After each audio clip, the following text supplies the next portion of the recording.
Hello everyone and welcome to another episode of GodSaw's Turnbuckle, the wrestling video podcast that I am running here on youtube.com/UC Campbell. Again, we're still looking to change into the name.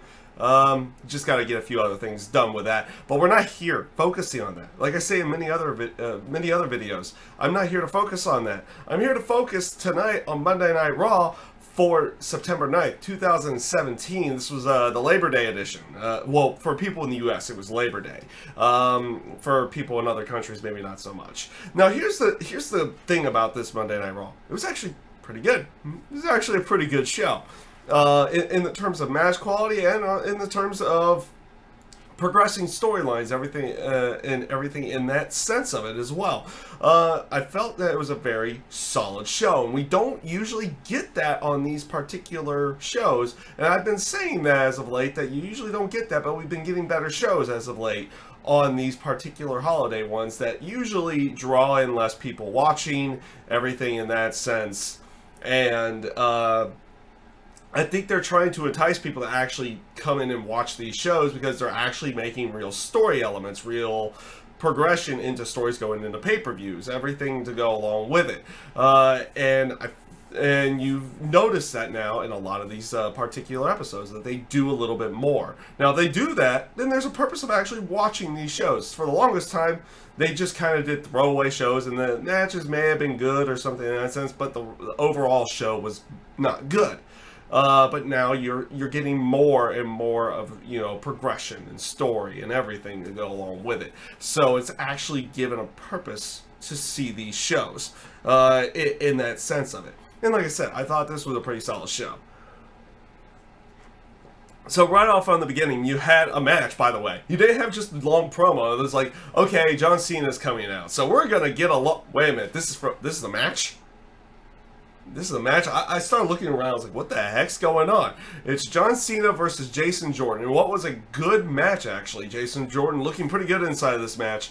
And it was one of those bits is like, where are they going to go with this? Is this kind of trying to bring Jason Jordan like the same way as Kurt Angle did with Cena years ago, and now Cena's doing it with Jason Jordan, everything to go along with that. But overall, the match itself was good quality. Crowd kind of picked up for it a bit. I think the crowd was a little bit thrown off that they would throw Jason Jordan out there with John Cena, just kind of out of the blue. It wasn't like it was a challenge or anything in that sense, and he is out accepting it. It was just kind of there. They did announce it beforehand, but for people who didn't necessarily read those announcements before the show, that was kind of like, what's going on? Why is this happening?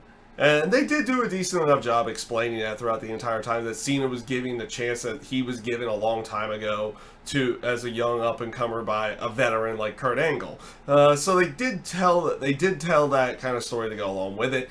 But like I said, overall good match, good showing from Jason Jordan in this one. It will be interesting to see if they continue on trying to push him now, because it looked like they were going to try to downgrade his push. But after having a good match with Cena, and especially if he decides to give him a good word backstage, a throw politic game out on that one, maybe they start rebooting Jason Jordan a little bit more. So this does bring out Roman Reigns after the match. He interrupts as Cena's about to celebrate everything in that sense. And I do like the aspect that Roman asked him was like, why did it take so long to beat a rookie like Jason Jordan if you're as good as you say you are? And they had a continuation of back and forth in the battle of words again. And then Roman does eventually, I think Cena makes a pass that's like he will destroy Roman Reigns, and he was like, well, here's your chance. Are you going to do it? He challenges him to go after him, but Cena does nothing. Roman calls him out and then walks away. Not a bad segment as well. These two are playing pretty good with the war of words. Cena definitely got the better of last week. They were kind of a little bit more even this week. It looked like Cena toned it down just a little bit, because you could feel Roman's not necessarily taking liberties to say kind of what he wants to say. But Cena definitely has that ability to do so. So he kind of toned it back this week. You can kind of tell in that side. Now, this one, I did not get to see this match. I did not get to see this match. I got to hear this match mostly through commentary and everything in that sense. It was Cesaro and Sheamus versus Heath Slater and Rhino. Like I said, I didn't get to see a match. I know Rollins and Ambrose were on commentary. It was just one of those things that I had to step out, not because of doing something. I had to do something else real quick, and wasn't necessarily watching the TV screen at that particular time, but I had it up loud enough to where I could actually just hear it in the background. So I can't say anything to the quality of the match or anything. I mean, it's Cesaro and Sheamus. They continued their story with Seth Rollins and Dean Ambrose, and they did a little bit more with that a little bit later on the night when Ambrose and Rollins were going up against Gallows and Anderson. They were given a decent amount of time for this match. I thought this match was actually rather good to watch. Before the match, though, you had Cesaro and Sheamus arguing with the club. It was like, it was one of those bits. It's like they were trying to, I guess, talk them away or something in that sense. I don't know exactly what they were going for on that side, but they stayed at ringside for the entire time and tried to assist Gallows and Anderson in the end, but it ends up working in the favor of Rollins and Ambrose, and they pick up the victory. After the match, Gallows and Anderson attack Cesaro and Sheamus. They brawl for a little bit, and then Cesaro and Sheamus get rid of the club. So maybe we're going to see something with the club next week with Cesaro and Sheamus. I don't know. I think that's the natural progression, is that they have to face them at some point in time after having that little altercation. Unless the altercation ending with Cesaro and Sheamus getting rid of them is all we're going to get, I guess that works too. But I would not mind seeing a match with those guys if they give them the time to do, if they give them enough time to do so. Up next, what was it? There was a quick not necessarily a quick interview, but there was an interview backstage with the Hardys, both with Matt and Jeff, kind of talking about Jeff Hardy's IC title match, how Matt was kind of doing more broken mannerisms again. I do like how he float between both the actual voice that he did during his broken Matt Hardy phase and his normal voice. He fluctuates between both of them quite well, actually.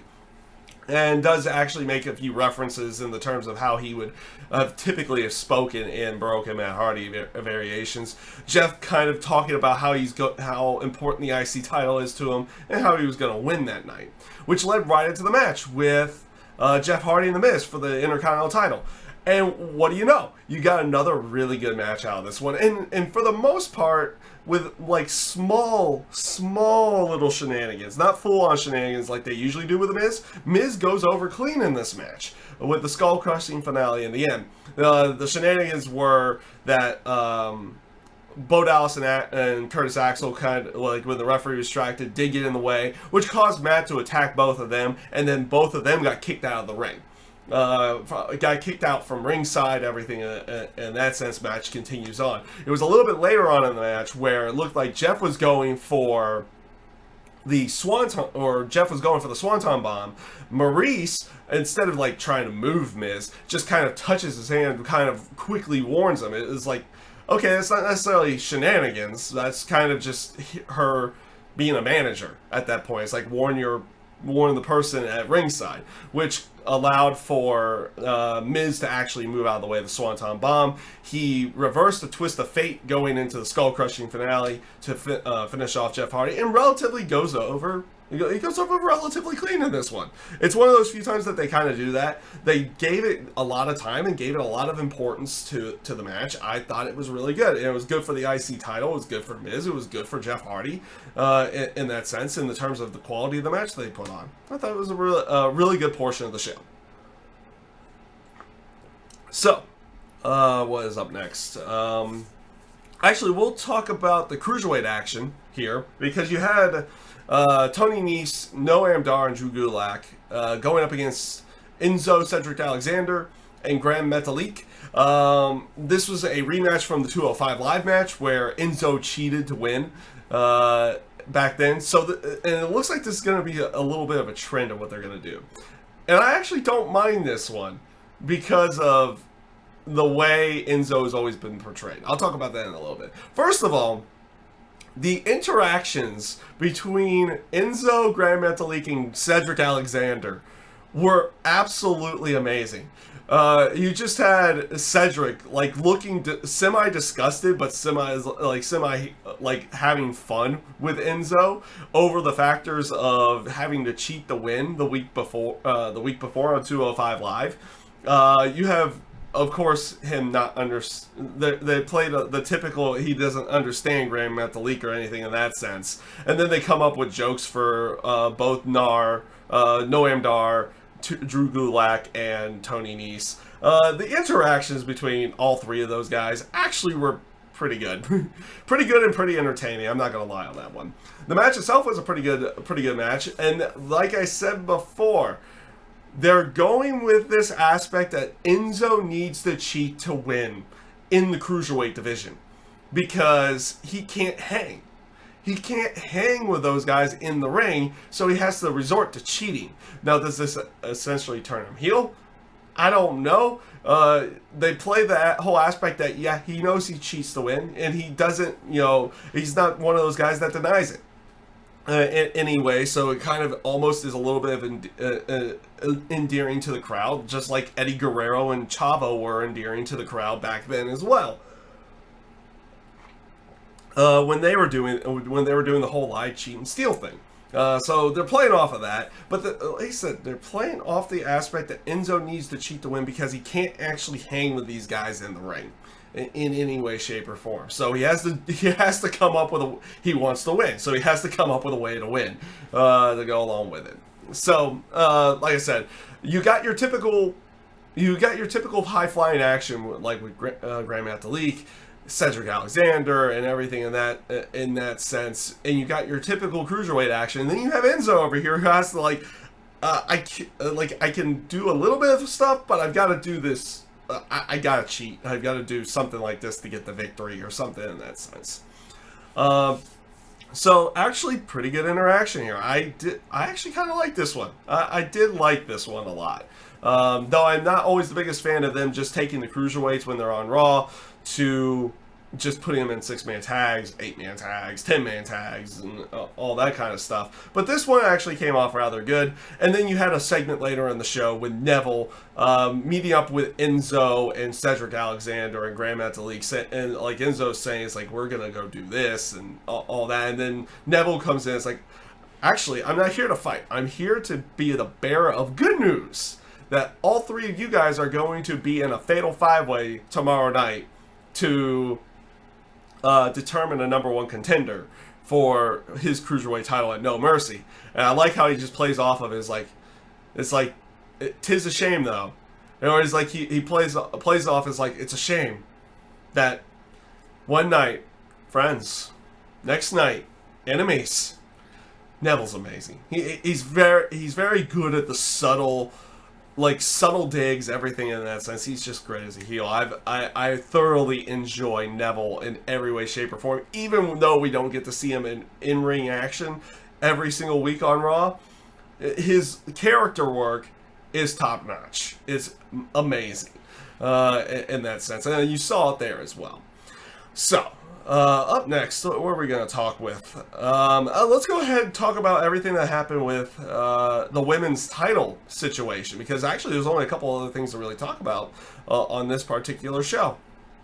So you had a backstage segment with Kurt Angle. This was right after that Jeff Hardy Miz match. Nia walks in, basically says, like, why is she not getting a title match after what she did to Alexa Bliss and what she did to Sasha? And Kurt gave her the typical answer, is like, well, it's Sasha's rematch. It's like a contract thing.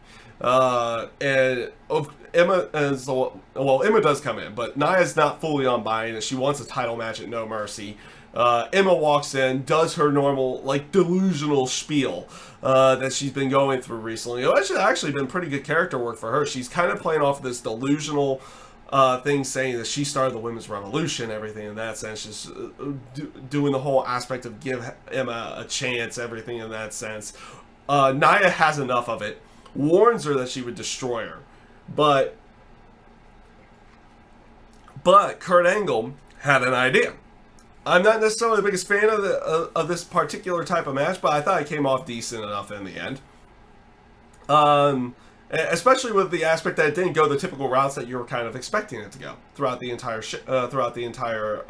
match. It kind of made sense with what ended up happening. He makes a tag match in this segment where Nia and Emma are going to team up, but it's going to be against Alexa Bliss and Sasha Banks. Now, okay, it's like reluctant tag team partners, blah, blah, blah, blah, blah. But then he makes a stipulation to it saying that if Emma and Nia win the match, they're going to be added to that women's title match at No Mercy for it to be a fatal four-way, where it would stay just a one-on-one if it's Sasha Banks and Alexa Bliss winning.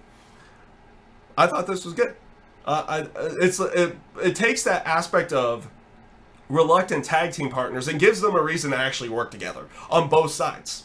To go along with it, you did get a segment with Sasha and Alexa backstage. They were kind of just they talked about the match, and Sasha was like, I don't want to hear it. I don't want to hear from you. I'm gonna work with you tonight because I want to keep this one-on-one. And then gets in her face saying that she's gonna tap her out at No Mercy. Again, good stuff, like playing off the aspect of going towards the No Mercy match, but the aspect of saying that both of them are going to work together. Then you get to the actual match itself. This is where you kind of expect it. It's like, oh, one of these teams is not going to work together or anything in that sense. No, that's not what ended up happening. It was both teams working together to try to keep, or like try to either get into the match or keep the match the way it was. And they did play Emma off as more of the babyface, even though she plays a heel most of the time, where she was getting beaten down for most of the match by Alexa and Sasha. So it was a little bit hard for fans to get into because they were kind of confused. Like, they were looking at this as a, like, wait a minute, what's... like, I want to cheer this one, but I want to boo this one, and then they're a little bit weirded out by that. But I thought it played off as a good storyline element, and I thought it was a good match in the end with Nia Jax and Emma going over. Yes, Emma steals the pin in the end, but both of them get what they want, which is a title match at the next pay-per-view. Now, yeah, look at this. They're actually putting Emma over a little bit more, though I still do not like her theme song. I wish they would have kept the old theme song on that one. But after the match, of course, that's when things break down. Emma's trying to celebrate and wants to celebrate with Nia. Nia kind of just looks at her, destroys Emma, and goes about her way. So throughout the entire match, they all work together. And then Nia Jax kind of stands tall and then reminds everybody, it's like every woman for herself at the pay-per-view. I thought it was pretty good. Though the fans, like I said, had a hard time getting into that match. So, before the main event stuff, you had, I'll talk about the Finn Balor Bray Wyatt promo. First of all, I like the promo that Finn gave about Bray, saying how he's not, even though he thought he was done with him by beating him as the Demon at SummerSlam, that he's realizing that he is not truthfully ever going to be done with Bray Wyatt unless Bray Wyatt wants to just be done with him in some way, shape, or form. Talks about how, like, I like the aspect of him saying, and he even puts over the Intercontinental title by doing this even more, saying that the NXT title looked good around this waist. As my phone goes off. The NXT title looked good around my waist. The Universal title, while it was there, looked good around my waist. And the IC title would have looked good around my waist as well.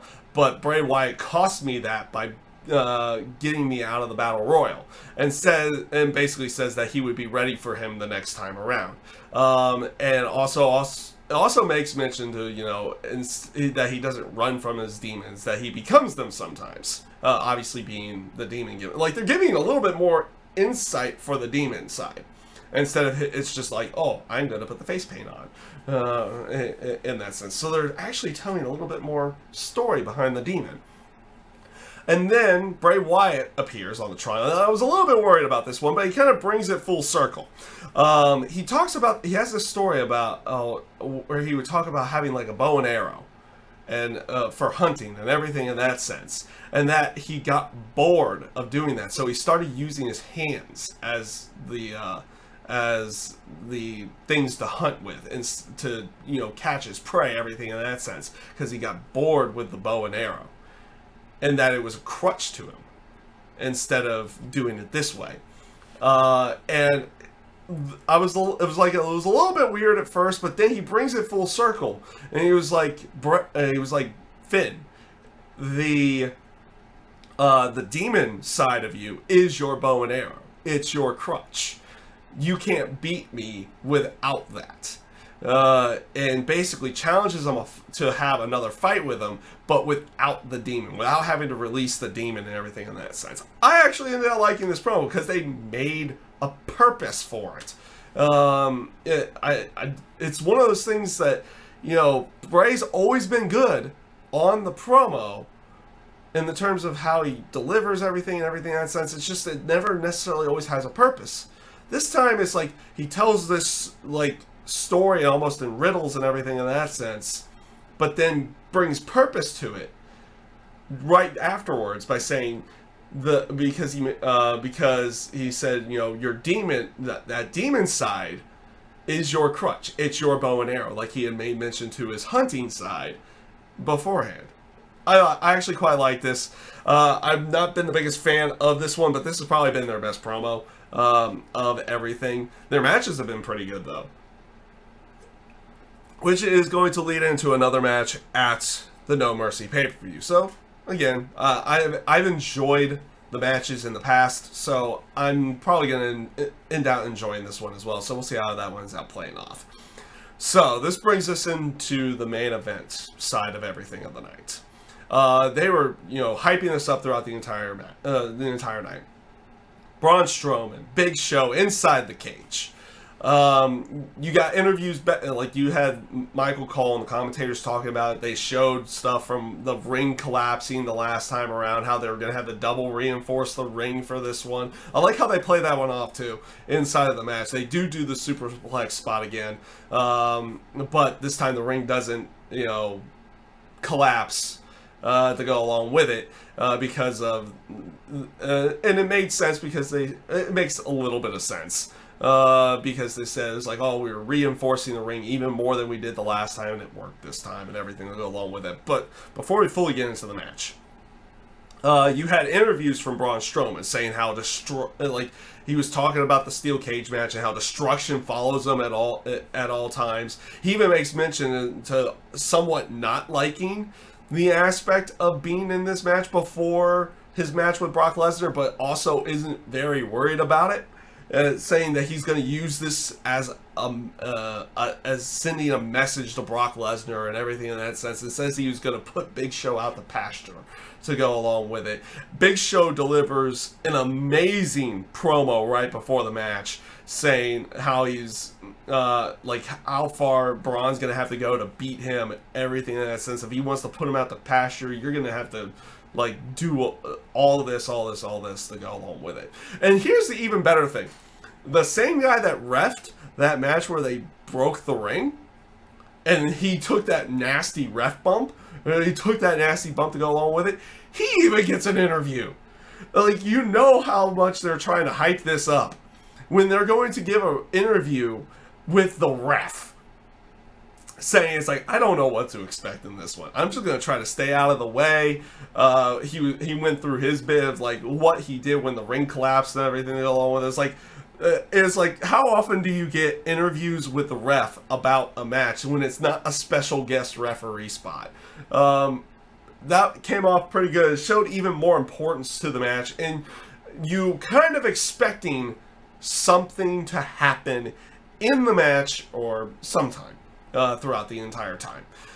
So, the match with Big Show and Braun Strowman, this was a good cage match. Both of them working like crazy long distance in the terms of their time and everything in that sense. Both of them working really well with the cage. Big Show teasing so many times trying to climb over the cage, but going to the point that he even dropped the elbow off the top rope again, which was one thing he used to do in his younger days when he originally started. It was a top rope elbow. That was his finisher. And he drops it on Braun Strowman here. inside the match, and they teased a lot of different spots, a lot of different areas with like top rope and escaping the cage. I loved what Big Show did throughout this entire time. Like, they got on the top rope, Braun gains the advantage and knocks him down. He straddles the top rope. He does that bit, but instead of just kind of staying there, he shows that wily veteran side. He shows it twice in the match as well, that he wasn't done. He just shakes the rope real quick and knocks Braun Strowman down. So it was almost like tit for tat for a little while. Braun Strowman slammed the cage door into Big Show, knocking him down. It looks like Braun's going to escape through the door, but Big Show just grabs the door and slams it on into Braun Strowman. It was very good tit-for-tat stuff inside of there. You do one thing, I'm going to get it right back to you in some way, shape, or form. But it also, in Big Show's way, was just like a quick act of desperation to make sure the match was going to continue on going until Braun finally gets the superplex off. Inside of the ring. Ring doesn't collapse this time. They play that off as the whole aspect of, them reinforcing the ring more. They even show the ring crew doing it.